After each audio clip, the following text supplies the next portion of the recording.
tiveram votação expressiva no primeiro turno, bem diferente do que era apontado pelos institutos de pesquisa. A que o senhor deve esse fenômeno?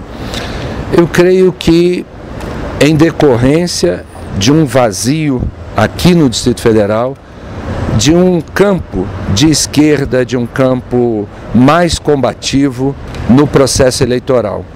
O eleitorado do Distrito Federal tem tradicionalmente, desde que nós conquistamos a autonomia política na capital da República, um posicionamento crítico, um posicionamento à esquerda, um posicionamento muito firme em relação à política tradicional. Como o PT se aliou ao PMDB e a outras forças políticas bastante questionáveis por sua história, por sua trajetória no Distrito Federal, acabou criando um espaço para crescimento de um projeto como o nosso, representado pelo PSOL. Um projeto de esquerda, um projeto combativo, né? Então eu creio que o crescimento se deveu a esse vazio das propostas existentes. Eu chamo também, tenho que falar claramente isso, a fuga do PT de sua história, de seu projeto histórico, acabou proporcionando também um crescimento do PSOL nesse eleitorado, não é? E isso explica o fenômeno do crescimento da minha candidatura no eleitorado aqui do Distrito Federal. E como fica o posicionamento do PSOL nesse segundo turno em Brasília? Olha, o PSOL reuniu seu diretório regional de uma forma serena, num debate muito tranquilo entre todos os nossos militantes, entre as correntes políticas que ali estavam. Nós tomamos uma decisão pelo voto nulo. Obviamente, não estamos fazendo campanha entre o eleitorado pelo voto nulo, quisemos tão somente firmar um posicionamento político diante do quadro, mantendo a coerência com tudo que eu fiz no primeiro turno como candidato do PSOL, porque fui um crítico contundente da aliança celebrada por Agnello Queiroz com o PMDB, com o PTB, com vários partidos da ordem, aí, partidos tradicionais, como fomos também contundentes em relação à candidatura de Joaquim Roriz. Aliás, foi o PSOL quem pediu a impugnação de Roriz junto à Justiça Eleitoral de Brasília e do nosso país. Portanto, o PSOL adotou esse posicionamento em decorrência das posturas que tivemos no primeiro turno das eleições. Eu tinha que manter coerência com tudo que eu falei para os eleitores do Distrito Federal. Ninguém entenderia agora, no segundo turno, uma movimentação do candidato do PSOL em direção à candidatura de Agnello, por exemplo. Seria trair aquilo que eu disse no primeiro turno. Então, para manter a coerência, para manter isso que foi muito caro para nós, a minha candidatura procurou ser uma candidatura no campo da ética, da coerência política. Então, entendeu o nosso partido, e é minha posição também, fomos unânimes no nosso diretório, em considerar que o mais correto era o voto nulo, de minha parte. Agora, obviamente, deixamos livre aos eleitores do PSOL o voto no segundo turno. Assim deve ser o processo democrático entre nós. Toninho, nos debates você chamou a atenção por diversas vezes sobre a aliança do PT do Distrito Federal com o PMDB. Esse seria o maior empecilho hoje para o apoio do PSOL à candidatura do Agnello Queiroz no segundo turno? Com toda certeza. É esse o grande empecilho, né? Obviamente, PMDB, PTB, para mim são partidos que não têm uma ideologia. Basta ver a história aqui no Distrito Federal e nacionalmente. Portanto, errou o presidente Lula ao impor ao PT essa aliança, e errou mais ainda o PT do Distrito Federal, por seus dirigentes vinculados ao presidente Lula, terem aceitado esse tipo de composição. Não precisava. Quero dizer que o PT do Distrito Federal tem uma história e não precisava ter feito uma aliança tão espúria, tão despolitizada, tão eleitoreira, como fez com partidos da direita, partidos que têm entre seus quadros, é só ver agora os eleitos, né, da aliança do PT, tem 3 respondendo a processos por participação na Operação Caixa de Pandora. É triste isso, é triste ver uma aliança dessa.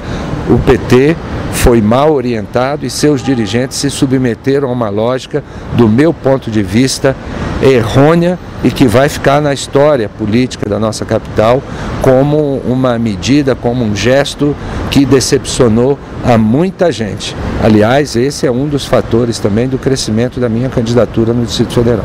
Mudando um pouquinho agora para o plano nacional, qual foi a grande contribuição do Plínio de Arruda Sampaio no primeiro turno das eleições, na sua opinião, Toninho? Apesar do meu querido companheiro e líder Plínio de Arruda Sampaio não ter passado do 1% do voto nacional, eu faço uma avaliação muito positiva da participação do Plínio em todos os debates. Um cidadão de mais de 80 anos, né? Plínio de Arruda Sampaio foi um verdadeiro jovem nessa campanha. Ele representou a mudança. Repito, não teve os votos da população brasileira. A polarização estava estabelecida, obviamente, entre Dilma e Serra. Houve um crescimento da Marina, que teve a competência de fazer um debate, de utilizar uma linguagem que, obviamente, tocou corações e mentes no nosso país, mas o papel do Plínio ficou registrado na história política do nosso país como um cidadão que, aos 80 anos, dedicou o melhor da sua experiência, da sua vivência, para dar uma contribuição ao processo político nacional. Admiro muito o Plínio por isso e ele ficará na história política do nosso país como o cidadão que fez a diferença nessa eleição, pela ética, pela combatividade e pela juventude que ele demonstrou nesse processo político. Foi uma marca, ninguém pode tirar isso do Plínio, nosso querido companheiro, a quem inclusive presto a minha homenagem nesse momento, por ser um ícone na história política do nosso país. E a gente se emociona ao falar de um companheiro tão bonito, tão belo, tão jovem como Plínio de Arruda Sampaio. Você falou da polarização, Toninho, e me chamou a atenção você ter falado dessa polarização. Até que ponto os institutos de pesquisa não determinam essa polarização, prejudicando a candidatura daqueles que estão atrás? Esse é um debate que foi muito importante sua pergunta, é um debate que nós devemos fazer em todo o país. Qual o papel dos institutos de pesquisa no processo eleitoral? Ou se abre essas caixas pretas que se transformaram os institutos de pesquisa, ou tem controle social sobre metodologia, sobre os pesquisadores, treinamento para esse pessoal. Tem casos que eu vivi no Distrito Federal extremamente sérios em relação ao processo das pesquisas eleitorais. Faltando 2 dias para a eleição, todos os institutos me colocavam ou com 3% ou com 4% dos votos. Apenas o Datafolha, no penúltimo dia da campanha, detectou 10% para Toninho do PSOL. E o resultado final foi 14,25% dos votos válidos aqui no Distrito Federal, mostrando, sinceramente com isso, a falência dos institutos de pesquisa, além de casos aberrantes como foi o do Paraná, que toda a mídia cobriu, e de outros estados do Brasil, em que o erro foi grosseiro do que as pesquisas indicavam com o resultado das urnas. Espero que haja maior controle e fiscalização do poder público, dos partidos políticos e da justiça eleitoral sobre a ação dos institutos de pesquisa. Não estou levantando nenhum falso, mas eu queria conhecer, até porque já estudei estatística no meu curso universitário, eu queria conhecer melhor a metodologia, eles tinham que abrir isso. Qual a amostragem que utilizam, por exemplo? Eu vi aqui no plano piloto um determinado instituto que pegou 50 entrevistados no plano piloto e pegou 30 entrevistados, por exemplo, no Itapuã, porque eu conheci o pesquisador que fez plano piloto e fez lá. Qual o resultado que pode dar nisso? É uma discrepância pela característica de cada local, Eu não sei, eles podem dizer que fizeram um balanceamento entre esses números, mas está errado, é um erro crasso você fazer uma amostragem em locais tão distintos com uma amostragem tão próxima, de 50 e de 30, para falar de um fato que eu vi, porque os pesquisadores eram eleitores do PSOL e me denunciaram, né? Olha, estão fazendo 50 entrevistas no plano piloto, Toninho, para candidatura a governador, estão fazendo 30 no Itapuã. É óbvio que vai dar uma discrepância, não tem tratamento estatístico que corrija uma falha dessa. Então eu espero que com essas medidas, espero que os senadores que o PSOL elegeu, do Amapá e do Pará, possam apresentar, assim que abrir os trabalhos legislativos no Senado, além da nossa bancada na Câmara Federal, a gente apresente um projeto de reforma política cuidando disso, além, obviamente, de um outro aspecto. As eleições precisam ser democratizadas. O tempo de TV para os partidos com registros definitivos no TSE devem ser iguais para todos.